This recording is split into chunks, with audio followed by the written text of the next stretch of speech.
Hello and welcome back again to my channel. I hope you all are doing perfectly fine. Today I share with you this Ghana jollof rice recipe alongside with some fried chicken.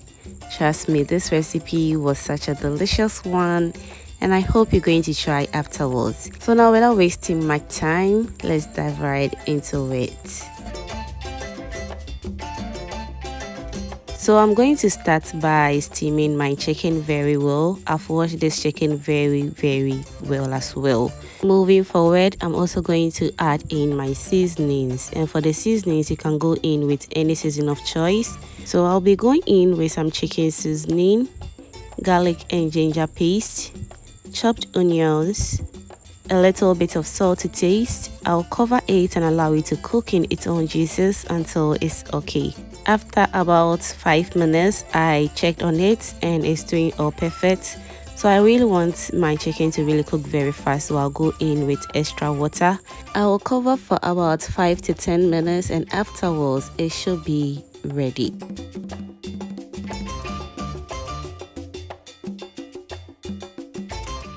Alright, so now the chicken is looking all good and just perfect. So I'm going to turn off the flame and I'm going to fry this in my air fryer. Alright, so moving forward, I'm going to start by making my stew. So into my big pot, I'll go in with my cooking oil. To that, I'll go in with some garlic and ginger paste as well to give the oil extra taste.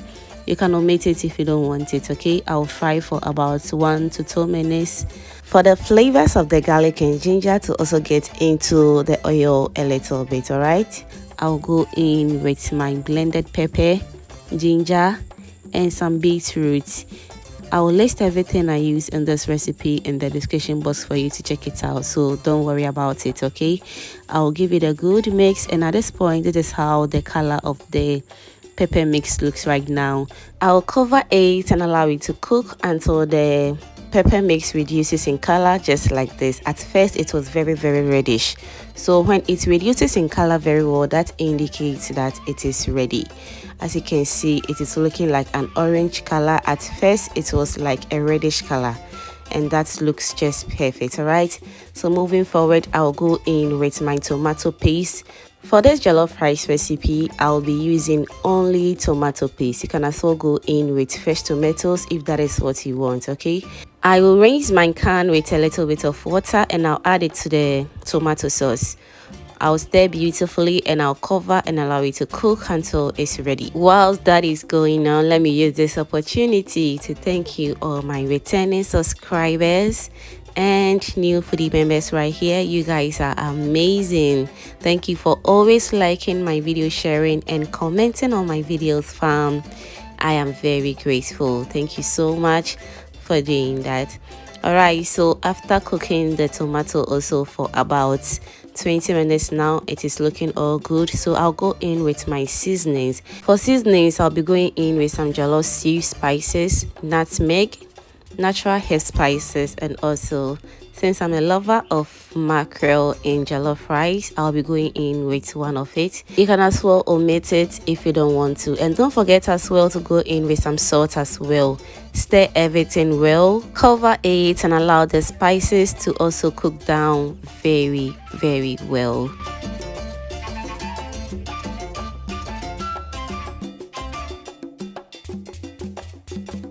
Alright, so after extra 10 to 15 minutes, I am back to check on the stew, and as you can see, it has darkened up very well, and that is what I am looking for. And the spices too has really cooked down very well, and it's just perfect. So moving forward, I'm going to be setting some of the stew aside because I'm not going to be using all the stew for the jollof rice. Always adjust to your taste, alright?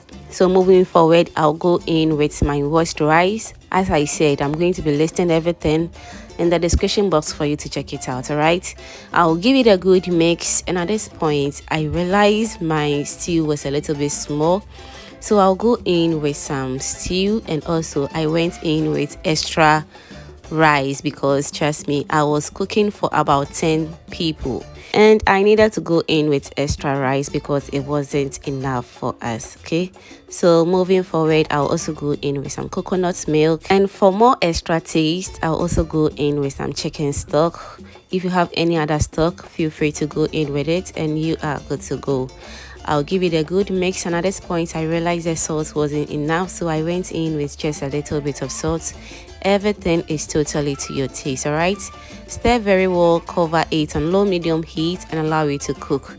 And be sure to check your rice from time to time, because we really want our rice to come out very good. Give it a good mix, cover it again and allow it to cook until it's nice and ready. But this time around, I'll cover the rice with some aluminum foil to help retain the heat inside, so that the rice will cook very fast as well. Whilst that is going on, if you haven't still subscribed to my channel, what are you waiting for?